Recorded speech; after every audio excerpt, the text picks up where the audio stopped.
आदाब दोस्तों। बहुत से लोग ये कह रहे थे वन नेशन वन इलेक्शन करके एक मुहिम चली है पार्लियामेंट में, जिस पे बहस भी हो रही थी। इस पे कोई आप आसान भाषा में वीडियो बना दो। तो मैं बताना चाहता हूँ, मैं सरकार के इन सब कामों पे या इनके कोई परियोजना या कुछ भी अध्यादेश वगैरह पे वीडियो नहीं बनाता हूँ। मैं सिर्फ अम्बेडकर नगर के बारे में बनाता हूँ और मैं सरकार से दुखी हूँ, इसलिए उसके ना अच्छाई बताता हूँ ना बुराई बताता हूँ। वो जो करना चाहे करें, जब किसी की सुनते ही नहीं तो उन्हें राय देना या उसके बारे में कोई टीका टिप्पणी करना अच्छी बात नहीं। जहाँ बातें सुनी जाएं वहाँ कहा जाए। एक ज़माना था वो जब प्रणब मुखर्जी वित्त मंत्री हुआ करते थे, तो उनके यहाँ कुछ जैसे पास उस करना रहे तो पब्लिक का ओपिनियन नहीं लेते थे और पढ़े लिखे लोगों से भी बातें करके करते थे। तो जब ये आधार कार्ड बनाने का प्रोजेक्ट आया, सिर्फ आइडिया चल रहा था, तो वो लोगों से समझ रहे थे, टीम का गठन हो गया था। तो लोगों से ओपिनियन लिए, उसमें मैंने अपना ओपिनियन दिया था। उसके बारे में बताऊं, बहुत अच्छी कहानी है। और बस फेल क्यों हो गया, किन लोगों ने फेल कराया, उसमें लालू यादव मुख्य थे। मैं उनको बहुत पसंद करता हूं, लेकिन उन्होंने मेरे प्रोजेक्ट को फेल करा दिया था। और लॉजिक बहुत अच्छा दिया था, लेकिन जब मैंने उसके खिलाफ लॉजिक दिया ना, तो फिर मुझे बाहर कर दिया गया, समझ लो एकदम इग्नोर ही कर दिया गया। और एक देशद्रोही भी घोषित किया गया था उस ज़माने में, 2006 की बात है।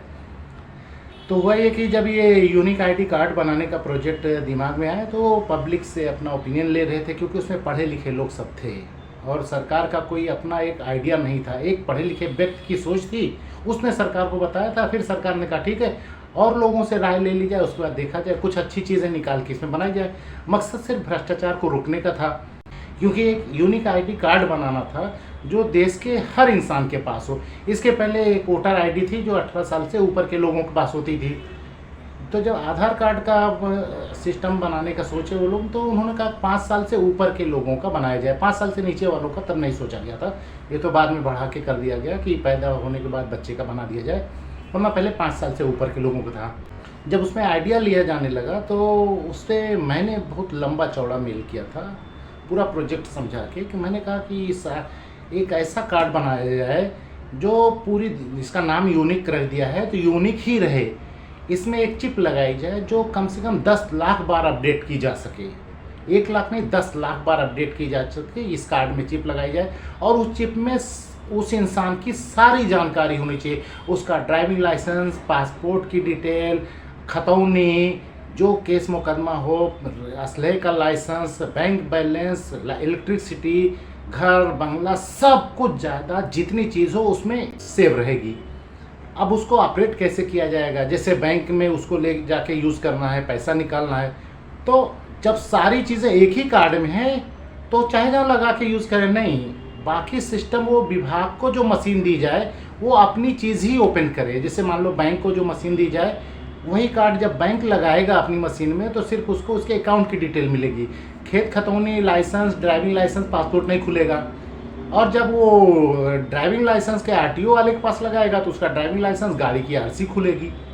तो ऐसा अपडेशन होना चाहिए उसमें, उससे सारी चीज़ें क्लियर हो जाएंगी। एक आदमी की सारी चीज़ उसके पास रहेगी और एक ही कार्ड से वो जहाँ चाहेगा यूज़ कर लेगा सारी चीज़ें। और पासपोर्ट के लिए ये है कि पासपोर्ट बनाने की पूरी फॉर्मेलिटी उसमें हो जाए कि इनका पासपोर्ट हो गया है। जब इमिग्रेशन के लिए आदमी जाए तो वहाँ एक बुक उसको जारी कर दी जाए, क्योंकि पासपोर्ट में होता है ठप्पा उप्पा लगाना पड़ता है, और विदेश में भी ठप्पा लगा, वहाँ पे ये मशीनें मिलेंगी नहीं। तो हमारे एयरपोर्ट पे वो मशीनें हैं, वो इसको रीड कर लें और उनको एक बुक अलॉट कर दें, उस पर ठप्पा मार दें, विदेश में भी जाके मुहर और मरवा के इमिग्रेशन करा के काम करे। तो वो मैंने एक आइडिया दे दिया। बाद में सबके आइडियाज़ जो जो आए थे, उसमें उन्होंने ये सोचा कि इसको क्लियरिफिकेशन कर ले, ये आइडिया देने के पीछे राय क्या है, इसके पीछे क्या राज है, ये क्यों आपने कहा। तो मेरे पास भी मेल आया कि इसके पीछे रीज़न क्या है, आप जो बताएं एक चिप लगाई जाए और 10 लाख बार अपडेशन हो, तो इसके पीछे रीज़न क्या, और ऐसी चिप बनेगी कैसे। तो मैंने बताया हमारे यहाँ टीसीएस है, टीसीएस वो सॉफ्टवेयर बनाते हैं, वो लोग, उनका काम ही यही हो, तो आसानी से बना देंगे, और अपने देश की है ज़रूर बना देंगे, और टाटा कंपनी की है तो छूट भी मिल जाएगी। बाकी जो उन्होंने जो पूछा था कि ये आइडिया जो आपने दिया, इसके पीछे वजह क्या है, इससे फ़ायदा क्या है, गवर्नमेंट को क्या क्या फ़ायदा होगा और पब्लिक को क्या फ़ायदा होगा, वो बता दीजिए। मैं चाहता था कि यही चीज़ पूछी जाए, क्योंकि इसके पीछे जो मेरा दिमाग था वो क्या है वो लोग जाने। तो मैंने उसकी पूरी डिटेल बना के उनको PDF बना के दी, कि इसमें ये रहेगा कि एक व्यक्ति अपनी पूरी जानकारी एक कार्ड में रखे रहेगा। उसकी जितनी प्रॉपर्टी है, खेत है, बाग है, घर है, बंगला है, फ्लैट है, सब उसमें रहेगा। उसके बैंक अकाउंट रहेंगे, सारी डिटेल रहेगी। तो पूरे हिंदुस्तान की सारी डिटेल एक कार्ड में आ जाएगी, सबके पास आ जाएगी। उसके बाद जब उसको कोई प्रॉपर्टी जैसे मुझे बेचनी और किसी को खरीदनी है, तो मैं तहसील में और रजिस्ट्रार के यहाँ जाऊँगा और दोनों लोग जाएंगे, तो मेरा कार्ड और उसका कार्ड लगा के मेरे पर से वो हिस्सा बेच के उसको दे देंगे, ट्रांसफ़र कर दिया जाएगा। जो चीज़ मैं बेचूंगा वो उसके पे चढ़ जाएगी। बाकी वो फॉर्मेलिटी वाले जो मैनुअल कागज़ वगज का है वो सब होती रहेगी, लेकिन ट्रांसफ़र यहाँ से डायरेक्ट हो जाएगी। फंड ट्रांसफ़र भी यहाँ से डायरेक्ट हो जाएगा। तो उससे फ़ायदा ये रहेगा कि हमारे यहाँ बेनामी संपत्तियाँ हाईलाइट हो जाएंगी। जिसके पास जितनी संपत्ति है उस कार्ड में डलवा दे, और जो उस कार्ड में नहीं है तो बेनामी हो जाएगी। इससे बहुत बड़ी बेनामी संपत्ति भारत में सामने आ जाएगी। बहुत से लोग नहीं दिखा पाएंगे, और ये अगर दिखा दिए तो उनकी बतानी पड़ेगी कि आए कहाँ से थी, ये चीज़ें खरीदे कहाँ से, और उसमें नहीं डलवाए तो कभी बेच नहीं पाएंगे। जो चीज़ कार्ड में नहीं वो बेच नहीं पाओगे। तो ये मैंने कई चीज़ के सारे आइडियाज़ दिए, इसमें ये चीज़ होगी। मैंने जो सिम कार्ड डालने की बात की थी, उसको बनाने में मैंने कहा था 3 साल लगेगा। आधार कार्ड बनाने में तो इनको 5 साल लगा था, जिसमें कुछ भी नहीं है उसमें 5 साल लग गया था इनको। तो मैं तो सिम वाले को बताया था 3 साल लगेगा। खैर ठीक है। जब ये प्रोजेक्ट गया उस वक्त लालू जी सरकार में थे, शरद पवार जी कृषि मंत्री थे, तो प्रणब मुखर्जी और AK एंटोनी, इन लोगों ने इसकी सराहना की थी कि ये आइडिया बहुत अच्छा है, और PM ने भी इसकी सराहना की थी और कमेटी को भेज दिया था। लेकिन लालू यादव, शरद पवार ने ये P चिदम्बरम से साथ मिल के इसमें खेला कर दिया। उन्होंने, लालू यादव ने जो लॉजिक दिया ना, बहुत जानदार दिया था। उन्होंने कहा कि ये प्रोजेक्ट तो ठीक है, लेकिन हमारे यहाँ आदिवासी भाई बहन बहुत से हैं जिनके पास घर नहीं है, घर तो छोड़ो बक्सा पेटी नहीं है। ये कार्ड रखेंगे कहाँ का, नटई में झूला के चलेंगे, ये फालतू का आइडिया है, इसको फाड़ के फेंको। उनको ये था बेनामी संपत्ति आ जाएगी। तो जितने लोग फ्रॉड किए थे उन्होंने इसका विरोध किया। भाई किसी के पास कई हज़ार करोड़ की प्रॉपर्टी है तो इस कार्ड में आएगी, और कार्ड में नहीं तो बेकार है, कभी बेच नहीं पाएंगे। तो उन लोगों ने विरोध किया कि हमारे यहाँ आदिवासी हैं, बहुत गरीब भाई बहन हैं। उसमें उन लोगों ने आंकड़े भी दिए कि कितने आदिवासी और कितने ऐसे गरीब हैं जिनके पास घर नहीं है, पेटी बक्सा अलमारी नहीं है। तो उसके बाद जब वो मेरा प्रोजेक्ट रिजेक्ट हुआ, मेरा आइडिया उसमें फेल किया गया, तो उसका रीज़न दे के किया गया। तो मैंने फिर से जवाब दिया उसको। मैंने कहा बहुत अच्छी बात है, लालू जी ने जो कहा वो सराहनीय है, और मैं फील्ड से जुड़ा हुआ नहीं हूँ और मैं आदिवासी क्षेत्र का रहने वाला हूँ, इसलिए गरीबी मैंने नहीं देखी थी, और मुझे नहीं पता था कि पेटी बक्सा ना होने वाले भी लोग हैं। लेकिन मैं मानता हूँ ये बात है, तो क्यों ना ऐसा किया जाए। इसको तो अभी पायलट प्रोजेक्ट पे हमको लाना है।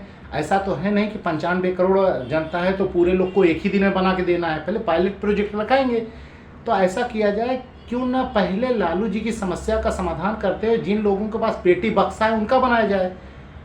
उनमें वो लोग आ जाएंगे जैसे वर्तमान सांसद, पूर्व सांसद, वर्तमान विधायक, पूर्व विधायक, जितने सरकारी नौकरी वाले वर्तमान में हैं, जो रिटायर हैं, फौज वाले जितने हैं, या जो टैक्स पेयर हैं, या जो बड़ी खेती खतौनी वाले हैं, जिनके पास बक्सा होने का फॉर्मेट आता है कि इनके पास होगा।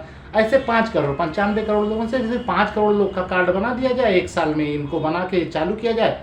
उसके बाद तब तक हम लोग आदिवासियों को घर और बक्सा दिला लेंगे, 5-6 साल में उनको भी हो जाएगा।